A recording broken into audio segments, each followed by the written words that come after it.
India में कुल 8 प्रकार की मिट्टियां पाई जाती है, लेकिन आज भी लगभग 90% किसान ये नहीं जानते कि कौन सी मिट्टी में क्या फसल लगाए, किसकी पैदावार ज्यादा आएगी, कौन सी मिट्टी में कीट रोग ज्यादा देखने को मिलेंगे। और सबसे जरूरी सवाल, अगर मिट्टी कम उपजाऊ है तो ऐसी कंडीशन में ऐसे क्या काम करें जिससे खर्चा भी कम आए और फसल की पैदावार भी ज्यादा देखने को मिले।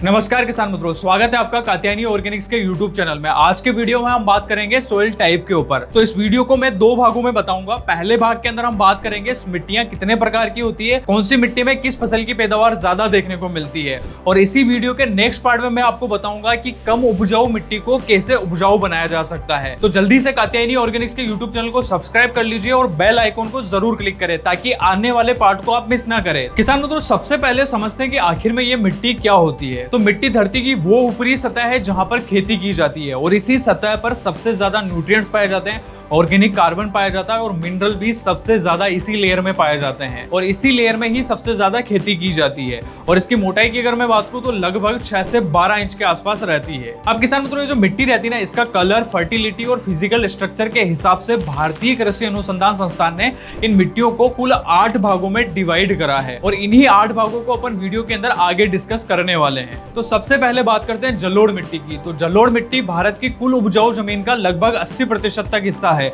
और इस मिट्टी के अंदर भारत के अंदर सबसे ज्यादा खेती की जाती है। ये मिट्टी पहाड़ों के अंदर नदियों के द्वारा बहाकर लेके आई जाती है और इस मिट्टी के अंदर उपजाऊ क्षमता काफी शानदार होती है क्योंकि न्यूट्रिएंट्स, मिनरल हो गए हैं, ये पानी के द्वारा बहाकर नीचे मैदानी क्षेत्रों में आ जाते हैं और जो मैदानी क्षेत्रों में जो मिट्टी इकट्ठी हो जाती है उसे ही जलोढ़ मिट्टी बोला जाता है, या फिर इस मिट्टी को दोमट या फिर कछारी मिट्टी भी बोलते हैं। यह मिट्टी मुख्यतः भारत के राज्यों में मुख्यतः पंजाब, हरियाणा, बिहार, उत्तर प्रदेश और वेस्ट बंगाल के जो मैदानी क्षेत्र है ना, वहां पर पाई जाती है और ये वाला जो पूरा बेल्ट है इसी के अंदर सबसे ज्यादा खेती भी की जाती है। आप भी जानते हो कि पंजाब, हरियाणा और उत्तर प्रदेश, यहाँ पर मिट्टी भी काफी शानदार है और साथ में जो पानी की अवेलेबिलिटी है यानी कि वाटर रिसोर्सेस है वो भी काफी शानदार अवेलेबल है। उसी कारण से पूरे इंडिया का जितना भी प्रोडक्शन है उसका लगभग 60 से 80% हिस्सा इसी एरिया से आता है। इस मिट्टी में पोटाश की मात्रा काफी शानदार पाई जाती है। वहीं अगर मैं बात करूं नाइट्रोजन और फास्फोरस जो है इस मिट्टी में आपको कम देखने को मिलेगा। तो जब भी अगर आपके क्षेत्र के अंदर इस प्रकार की मिट्टी है और इसके अंदर आप फसल लगाने जा रहे हैं तो आपको नाइट्रोजन और फास्फोरस घटक युक्त जो भी खाद है वो आपको बेसल डोज में ज्यादा ही रखना है,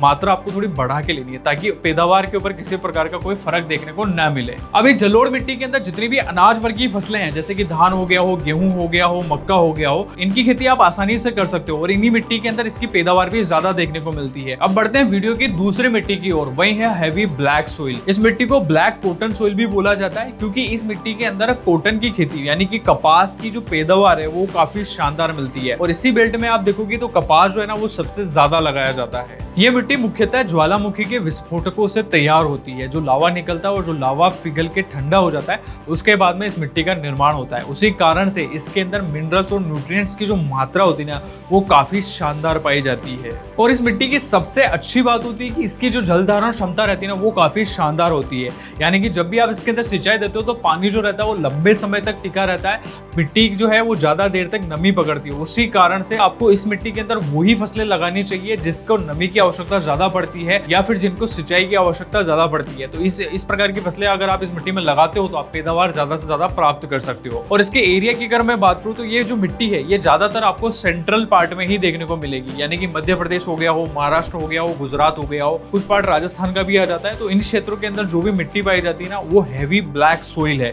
जहां पर कॉटन की खेती काफी अच्छे तरीके से की जा सकती है। उसके अलावा जो अन्य सब्जी वर्गीय फसलें हैं वो भी आप लगा सकते हो।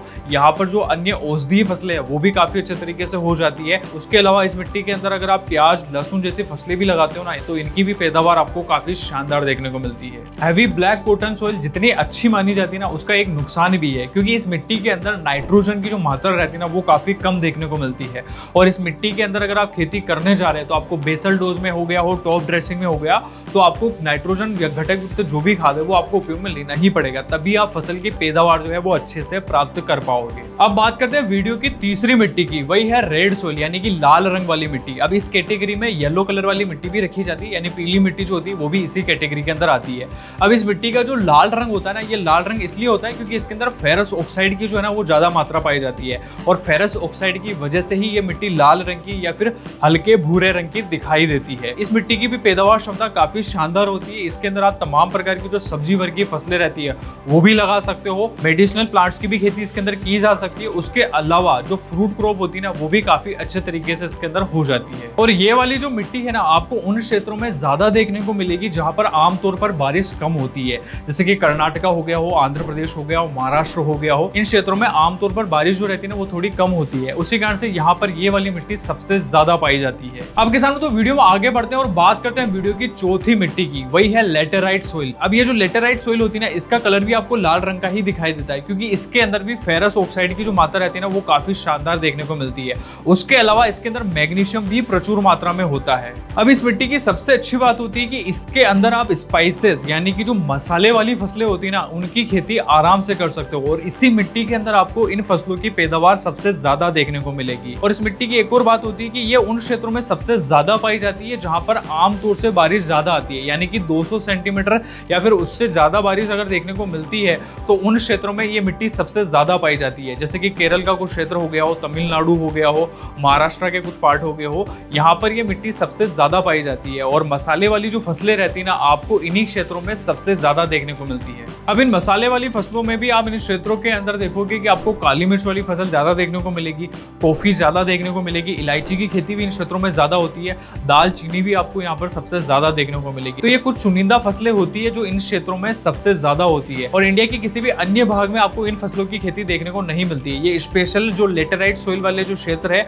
वहीं पर देखने को मिलती है। अब किसानों तो वीडियो में आगे बढ़ते हैं और बात करते हैं वीडियो की पांचवी मिट्टी की, वही है मरुस्थलीय मिट्टी। अब ये वाली जो मिट्टी रहती है ना इसके अंदर आपको सेंड यानी कि रेत की जो मात्रा रहती है ना वो काफी ज्यादा देखने को मिलती है, और इस मिट्टी के अंदर ऑर्गेनिक कार्बन आपको बिल्कुल न के बराबर देखने को मिलता है। लगभग 0.1 से लेकर 0.4 के आसपास इसका ऑर्गेनिक कार्बन होता है। तो इस मिट्टी के अंदर आप अन्य सब्जी वर्गीय फसलें होती है या फिर जो फ्रूट क्रॉप्स है उनकी खेती ज्यादा नहीं की जा सकती। ये मिट्टी आपको राजस्थान के कुछ क्षेत्रों के अंदर देखने को मिल जाएगी, गुजरात का जो नॉर्थ वाला पार्ट है वहां पर ये मिट्टी पाई जाती है। उसके अलावा हरियाणा, साउथ हरियाणा जो रहता है ना उनके क्षेत्रों में भी ये मिट्टी आपको देखने को मिल जाएगी। इस मिट्टी के अंदर आप मुख्यतः वो फसलें लगा सकते हैं जिनके अंदर लो मेंटेनेंस की जरूरत पड़ती है, जैसे कि बाजरे की फसल होगी हो, ज्वार होगी हो, मूंग हो गया हो, मोठ हो गया हो, या फिर जो मूंगफली की फसल होती है। ये वाली जो फसलें हैं ना आप इस मिट्टी के अंदर आराम से ले सकते हैं। अब किसान तो बात करते हैं वीडियो की छठी मिट्टी की, वही है पर्वतीय या फिर वन वाली मिट्टी। अब ये वाली जो सोइल रहती है ना इसके अंदर आप जो भी बागवानी वाली फसलें रहती है यानी कि जो फ्रूट वाली क्रॉप्स होती है ना ये इस मिट्टी के अंदर सबसे ज्यादा देखने को मिलती है, और यहाँ पर ही इन फसलों की पैदावार आपको ज्यादा देखने को मिलती है। और ये जो मिट्टी रहती है ना इसका ऑर्गेनिक कार्बन काफी शानदार होता है, क्योंकि पर्वतीय मिट्टी या फिर जो वन वाली मिट्टी रहती है ना उसके अंदर पेड़ों की पत्तियां गिर गिर के जो मिट्टी का ह्यूमस रहता है ना उसके अंदर ऑर्गेनिक कार्बन जो रहता है ना वो काफी ज्यादा बना देती है, या फिर ग्रीन मैन्योर जो रहती है ना इस मिट्टी के अंदर काफी शानदार होती है। उसी कारण से इस मिट्टी के अंदर बागवानी वाली जो फसलें रहती है ना वो ज्यादा ही देखने को मिलती है, जैसे कि चीकू की फसल हो गया हो, अंगूर हो गया हो, उसके अलावा एप्पल की खेती इसके अंदर सबसे ज्यादा होती है।